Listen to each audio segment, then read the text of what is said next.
nanya dong, V. Nama Avedis. Yes. Avedis tuh harusnya Avedis Jiljian ya. Iya, Simbal tapi ini kenapa jadi gitaris sih? Kamu membelot atau apa? Karena emang nggak doyan sih. Si Papa kan drummer kan. Papa aku drummer.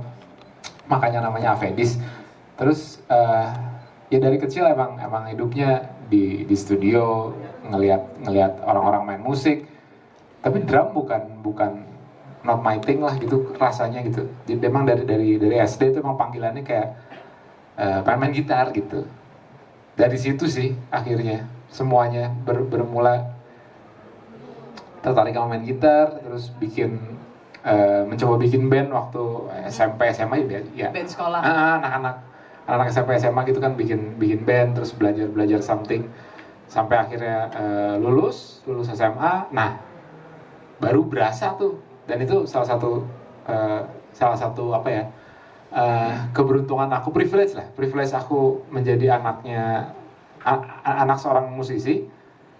Pertanyaan si Papa sih waktu itu cuman kamu kuliah nggak katanya.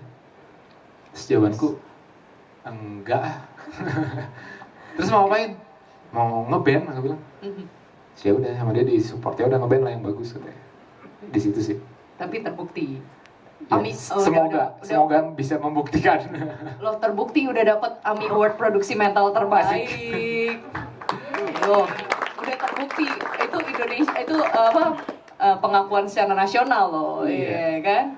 Itu aku sama After Coma waktu itu. Jadi aku ada punya band metal namanya After Coma. Waktu itu kami 2015 tuh kami bikin EP. Kami bikin EP terus ya setelah EP-nya rilis ternyata lagunya banyak yang suka, banyak yang doyan, dan ternyata AMI Awards ya masuk lah, si After Coma masuk ke AMI Awards. Dan kalau ngelihat nominasinya kayak nggak mungkin masih sih menang gitu. Soalnya waktu itu aku sih ketahui ada Dead Vertical, ada siapa yang emang mantep gitu secara metal. Tapi ya untung 2016 alhamdulillah ya kerjaan Tuhan lah itu mah. Aku dapat 2 produser terbaik sama produksi metal terbaik 2016. Tepuk tangannya jangan setengah-setengah ah. Tapi bicara selain main gitar kan nggak cuma ngeband, ini, ya kan? Lo juga punya channel YouTube sendiri, dan bahkan bukan channel YouTube-nya After Coma, meskipun waktu itu kan menang bareng After Coma kan, malah punya channel YouTube sebagai gitaris sendiri. Itu udah mulai sebelum COVID atau memang gara-gara COVID tuh mulai? Itu mulai tuh sebelum COVID. Awalnya tuh hanya karena aku kesel. Oh gini, aku tuh dulu waktu tahun 2000 berapa ya? 2000, aku lupa deh. Pokoknya habis lulus SMA nggak jauh dari itu, aku tuh sering tur sama bandnya si Papa. Pas band. Iya, sama Pas Band. Aku sering tur sama Pas Band, dan dari titik ke titik itu sering kali aku menemukan instalasi ampli yang salah, yang nggak enak. Oke. Waktu itu exact itu posisi DI. Teman-teman mungkin ada yang tahu, ada yang gitaris. Posisi DI-nya tuh selalu salah, selalu ngeselin gitu. Kenapa mereka defaultnya tuh begini gitu. Nah, hanya karena itu aku pengen ngefix semua panggung gimana caranya. Udah aku bikin channel YouTube aja. Aku bikin satu video soal posisi tutorial gitu. Iya, penempatan edukasi, penempatan di iBox. Hanya karena satu buah problem itu aku membuat channel YouTube dan aku bikin. Dan ternyata itu banyak yang pengen tahu ternyata problem itu. Nah, dari situ aku ngeliat view-nya, kok menggoda jumlah angkanya ini loh. Ya udah, akhirnya aku seriusin. Tapi seriusinnya juga ya gitu-gitu aja karena aku juga sibuk ya. Aku masih Pas Band tiap weekend manggung 2 kali 3 kali seminggu. Terus sama band aku juga manggung juga. Aku sound engineer juga, aku produser juga. Jadi gak keurus lah. Si YouTube-nya tuh sebenarnya sempat tidak terurus dari waktu awal terbentuk. Nah, akhirnya fokus banget karena COVID 2020 ya. Iya, 2020 karena pandemi, akhirnya nggak ada kerjaan. Manggung yang tadinya udah kelihatan nih bisa nih beli rumah tahun depan. Nggak ada, cancel semuanya kan. Iya, semuanya cancel, nggak ada panggung, nggak ada apa-apa. Ya pandemi akhirnya ya udahlah YouTubeku aku coba seriusin. Yang tadinya upload kayak cuman semaunya sebulan 1 kali 2 kali, sama aku digas seminggu sekali minimal. Bisa seminggu 3, bisa seminggu 2. Sama aku digas terus 2020. Kurang lebih 6 bulan lah, 6 bulan semenjak aku fokus, semenjak aku ngegas banget si YouTube, brand pada masuk. Built-in. Iya, pada masuk. Mulai dari brand-brand yang emang pengen dong produknya di review di channel kamu gitu. Mulai dari yang gitu doang sampai akhirnya kok ini banyak ya yang masuk gitu. Ini lama-lama keenakan juga mereka. Terus sama aku mulai rate kan. Aku mulai kasih harga, oh ternyata possible nih membuat channel aku menjadi uang gitu. Sebagai income yang lain. Iya, sebagai income yang lainnya yang ternyata sampai hari ini malah jadi main income aku semuanya. Bukan dari YouTube ya, tapi karena dari apa ya, pinggir-pinggirnya YouTube lah. Gara-gara aku punya YouTube, aku jadi bisa begini ya, gara-gara itu. Terus akhirnya ya berjalan terus, brand-brand masuk sampai yang teman-teman tahu mungkin aku sekarang jadi endorser Resin UX. Terus si gitarnya aku endorser Fujigen. Nah itu semua aku rasa bukan dari band aku, malah bukan karena aku gitaris yang manggung. Ya tapi karena aku konten kreator sih aku rasa. Walaupun mereka bilang enggak ya. Mereka bilang enggak, kami suka kamu sebagai gitaris. Bohong lah. Mereka suka, feeling mereka suka karena aku konten kreator. Aku rasa sih itu. Karya, tapi karyanya yang di YouTube ya, yes. bukan cuma karya yang di EP atau apa di album dan di ini ya. Yeah. Terus mungkin ada nggak nih saran buat teman-teman yang baru mau mulai, karena itu kan kadang-kadang apa sih namanya, ya itu dunia yang berbeda ya dengan musik ya. Maksudnya banyak orang berpikir oh ya yang penting gue bikin musik yang bagus nanti orang pada demen. Apakah pasti gitu kan ternyata Ave tadi bilang lo malah bikin tutorial, ramenya gara-gara tutorial, benar nggak? Betul. Ada nggak mungkin buat teman-teman yang gue baru mau mulai bikin channel YouTube gue sendiri atau mungkin di Instagram lah atau di sosmed gimana? Oke. Yang aku rasa yang terjadi di aku dari dia, aku rasa mungkin nggak bisa disamakan ya. Tapi yang terjadi di aku itu, aku ngambil satu buah pasar yang sangat nusuk, yang tajam banget, yang niche banget, yaitu gitaris metal doang, titik. Yang aku lakukan itu. Jadi dimanapun platformnya, entah aku di YouTube, entah aku di Instagram, entah aku di TikTok, semuanya tuh seorang gitaris metal. Udah, nggak ada apa-apa lagi. Jadi yang akhirnya mungkin karena niche yang sangat sempit itu, kayaknya karena niche yang sangat sempit itu, akhirnya aku jadi stand out banget di antara gitaris metal yang lain mungkin ya. Oke. Yang ada di medsos. Di sini mixing drum metal. Kenapa? Mixing drum metal habis ini. Iya, itu juga. Ya aku juga pasti. ketika benar.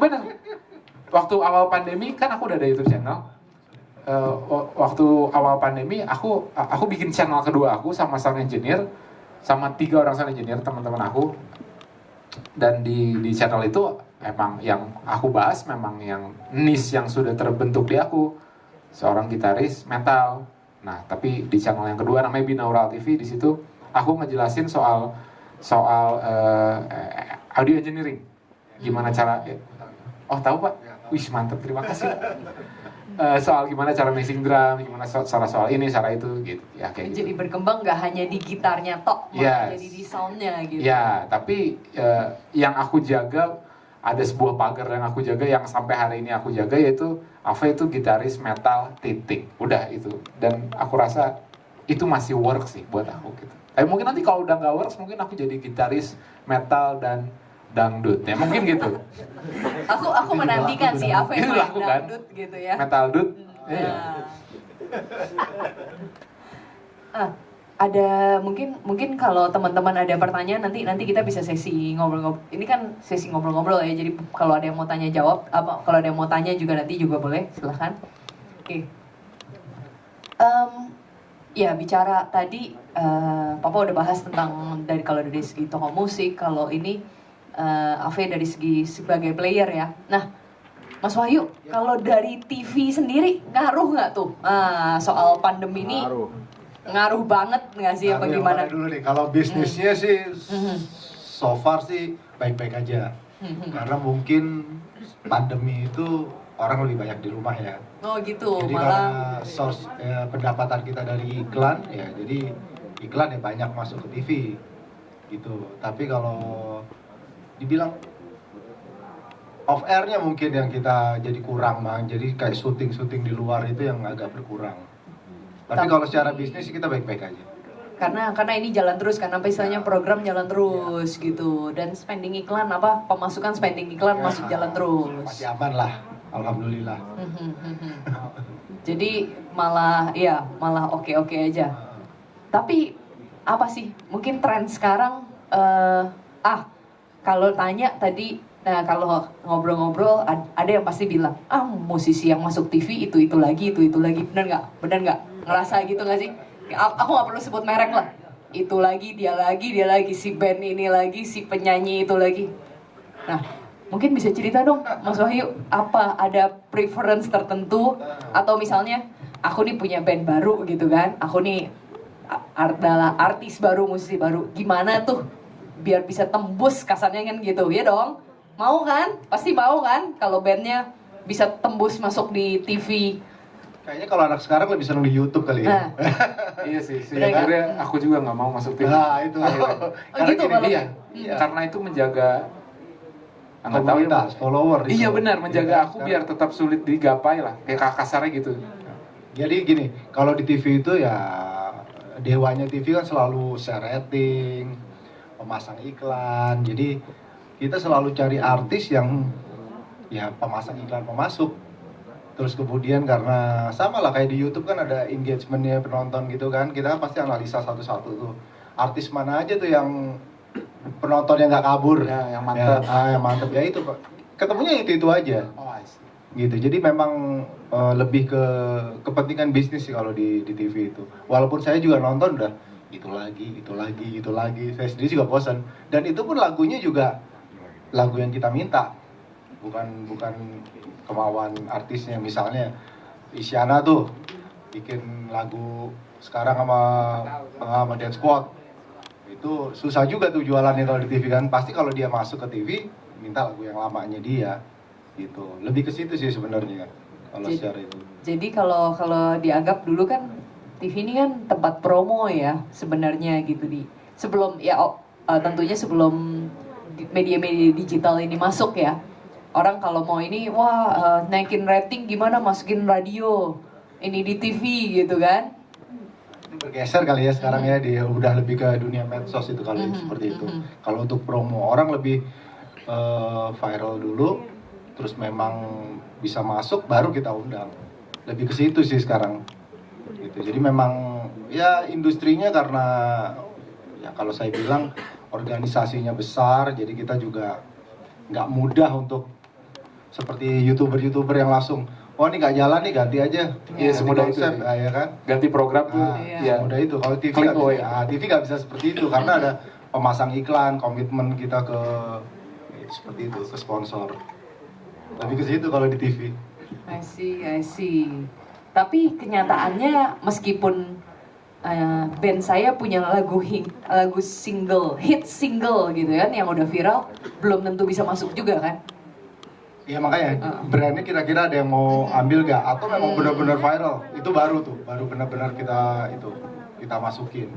Kalau yang masih istilahnya setengah-setengah atau ini kayaknya nggak masuk, nggak semuanya niche banget gitu ya. Kayak tadi Apalagi gitu. metal banget gitu metal atau banget udah pasti nggak masuk TV lah itu. Udah pasti lari viewersnya juga. Gitu. Oke. Nah, kalau gitu berarti tadi bicara ya mau nggak mau di sosmed ya, dan ini ngaruh ke semua lah ya, termasuk toko musik, sekolah musik dan sebagainya. Iya, lebih ke medsos lah sekarang. Dan tapi ngerasa nggak sih belakangan ini acara-acara tuh hype banget, acara-acara offline mungkin off air mungkin orang kayak haus ketemu orang istilahnya. Iya sih, aku lihat updatean teman aku yang manggung gitu ya. Seru ya. Iya seru. Ketika mereka bilang ini lebih padat dan lebih ramai daripada sebelum pandemi. Mereka bilang sih seperti itu. Ya, mungkin IO dan ya yang bikin event baru bisa nyanyur lagi sekarang mungkin ya akhirnya. Tapi takutnya ini ya ada apa inflasi kan? Iya. Krisis depan, 2023 lain, dan ekonomi sebagainya. nih, 2000 tahun depan. Gosip. Semoga gosip sih. Semoga gosip. Kita imani aja gosip itu, hanya gosip. Tapi kalau boleh saya kasih masukan buat teman-teman, ya, saya dari segi pebisnis, saya mau katakan hati-hati dengan tahun 2023. Bukan gosip. Kenapa? Karena sampai hari ini kita punya uang belum tentu kita bisa dapat barang. Karena sekarang ini elektronik ini banyak sekali yang kosong. Terutama yang berhubungan dengan apa namanya? IC, Pak. IC. Iya. Ya, yang berhubungan dengan IC. Dan sekarang ini kalau Bapak Ibu mencari mixer digital belum tentu dapat dengan situasi sekarang. Ya, jadi kalau nanya apa iya, saya katakan iya. Dan kalau kita melihat apa yang terjadi di Cina juga mengalami penurunan yang sangat drastis. Ya, saya ini keluar sedikit ya, saya cuma ingin sampaikan kepada teman-teman adalah bisa saving. Jujur ya, jangan lagi, terutama buat musisi ya. Ini fair aja ngomong musisi ini biasanya kan ada barang baru sikat deh. Gatal. Hah? Gatal, nggak kuat. Gatal nggak kuat. Nah ini kita harus sedikit wise, sedikit bijak. Di tahun 2023 ini harus lebih hati-hati. Itu aja pesan saya. Walaupun mungkin dari saya ngomong begini rugi buat saya. Toko musik nanti pada nggak belanja lagi. Tetapi saya katakan situasi ekonomi tidak membaik. Karena ini bicara global, dunia. Oke, ini keluar sedikit. Tenang, New X jalan. Oh, ada pesan sponsor lagi. Enggak. Iya. Walaupun betul sekarang ini untuk distributor juga importer juga harus lebih hati-hati. Barang-barang apa yang sekarang laku? Ini harus punya jeli gitu loh. Mesti strateginya ada. Iya, harus strateginya sekarang. Nggak semua barang dengan situasi sekarang ini. Dan itu yang cukup lucu ya, waktu zaman dulu kan siapa sih yang mau beli, kalau tadi bicara brand digital drum siapa yang mau beli gitu, itu benar-benar antara buat anak kecil atau terpaksa banget ya.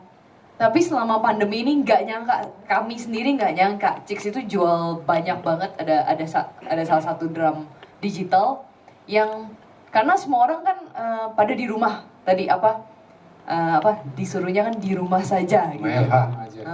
Terus kalau pakai drum akustik kan kalau nggak punya ini bisa digebukin tetangga kan. Kalau nggak punya studio atau ruangan yang kedap suara kan ditimpukin tetangga. Tetapi dengan digital drum itu sangat menolong. Pakai headphone aja gitu. Kami sendiri sebagai toko musik nggak nyangka kali ya.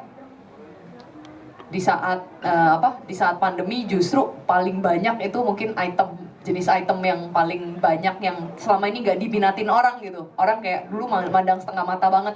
Ngapain pakai digital drum? Siapa yang mau sih? Benar nggak nih Mas Wahyu kan main drum kan? Pasti lebih demen main akustik kan? Iya, lebih akustik lah, lebih keluar suaranya. Lebih berasa. Tapi sekarang enggak. Karena situasi ya. Masih pakai akustik. Iya, tapi maksudnya sekarang tren ini udah beralih. Tren ini beralih sekarang. Itu lucu sih, unik sih. Salah satu hal yang biasanya orang-orang nggak mau banget lah pakai drum elektrik. Sampai sekarang akhirnya pada banyak punya teman-teman aku yang nanyain, yang akhirnya nanya ya produk DM itu gitu. Maulah gimana sih, pengen nyobain gitu. Unik itu buat aku juga. Itu kalau di recording gimana? Recording ya gitu aja suaranya. Enggak. Beda. Ya emang nggak sebagus itu, tapi mungkin karena bisa dimainin, bisa dipelanin sih Pak, ya nggak sih? Kalau buat live, buat itu ya. Tapi kalau buat take di rumah gitu kurang.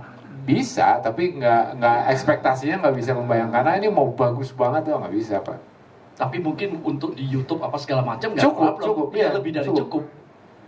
Kalau ngomongin cukup. Ya oke lah gitu. Apalagi kan sekarang bilang recording label-label kan udah setengah mati kan begitu kan. Yang masuk ke dunia label ini kan boleh bilang dihitung pakai jari kan sekarang kan.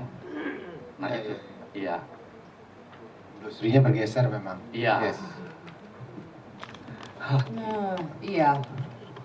Iya, terus jadi kira-kira mungkin apa ya?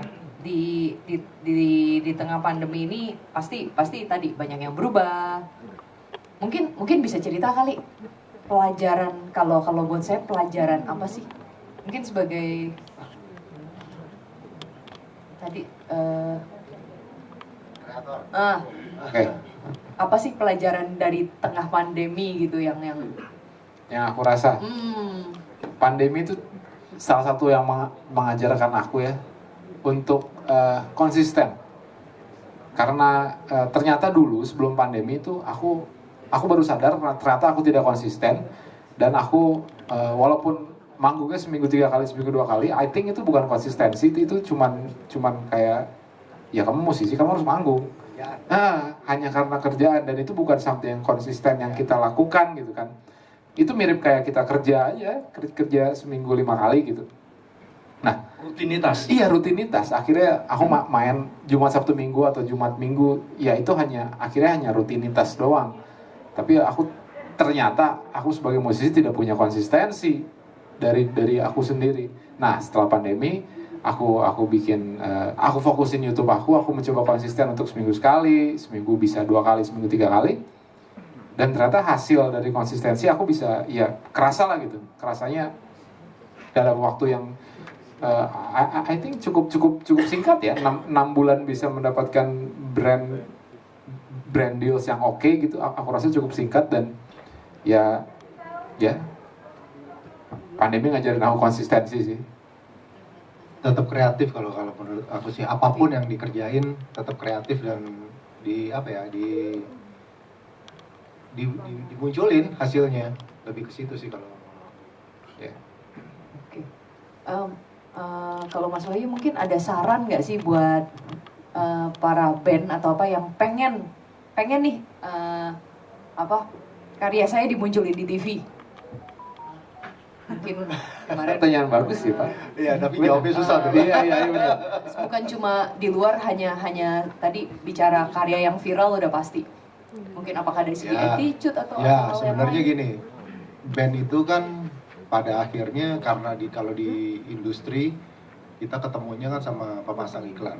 Jadi buat saya band-band itu begitu mulai eksis, paling enggak membranding dirinya sendiri seperti apa, gitu.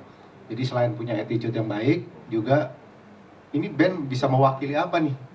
Nggak tahu personilnya, nggak tahu musiknya, mereka harus bisa membranding. Karena pada akhirnya pemasang iklan akan melihat dari sisi itu, bisa nggak band ini mewakili iklannya, misalnya. Itu penting. Harus punya ciri jadinya. Bukan sekedar ciri Pak, jadi mereka juga secara bisnis apa sih mau mereka yang bisa mereka wakili. Jadi bukan cuma idealis lagu itu saja jadinya. Betul. Ya, bukan idealis itu aja. Kalau saya ngelihat band-band yang udah jadi itu jadi kayak